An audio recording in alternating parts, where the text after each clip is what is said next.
Hello, welcome back to Fallout 76. Let's talk about the Alien Blaster. It's by far the most effective pistol in the game, but only under certain circumstances. So let me show you how you can get it, and how you can really enjoy it. One of the reasons I'm making this video now is because the Alien Invader event is coming up, and the plans for the weapon and mods can drop as rewards for the event. If you ever wanted to try pistols, then this is your chance. Unfortunately, it's a single shot weapon, so you'll have to click for every shot. But the weapon fires fast enough that you can fire as fast as you can click. The shots have flight time and can hit things in between, so if you're firing normally, it's something to keep in mind. But if you use VATS, then the shots automatically track enemies, so generally speaking, VATS is the best option for the blaster. It's a weirdly entertaining weapon. Seeing the little balls homing in on enemies is surprisingly fun. If you configure it correctly, then it's very effective, and I'll show you what you need. One thing to note is that if the PTS changes make it through to the main game, cryo weapons will probably see a debuffing. So now is the best time to see the blaster at its most powerful. The easiest way to get an alien blaster is to pick it up from the world. You find it at the Toxic Pond. It's an unmarked location in the Toxic Valley region. Look for the wrecked house and a pond to the north of it. In the pond you'll find a broken safe under the water. It's a good idea to wear a hazmat or power armor to reduce the radiation when you pick it up. It's a guaranteed spawn and should be there unless someone's already taken it. If it's missing, you can try and server hop to find the world that still has it. There should also be a key.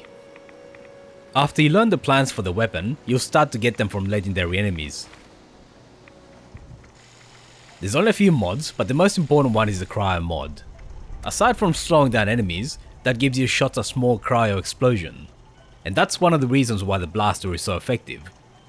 The other mods like a scope or a barrel are very useful in improving your range or your accuracy, but the cryo mod is a must if you want to try out the blaster properly. Once again, you can only find the plans for the magazine mods via the Alien Invader event, so it's worth doing as often as possible until you have the plans for the mods. The other mods you can get by repeatedly scrapping blasters until you learn them. The most important effect is the 2-shot for the first legendary star. Because you're relying on the little cryo explosions, 2-shot is best, just like for any other explosive launcher.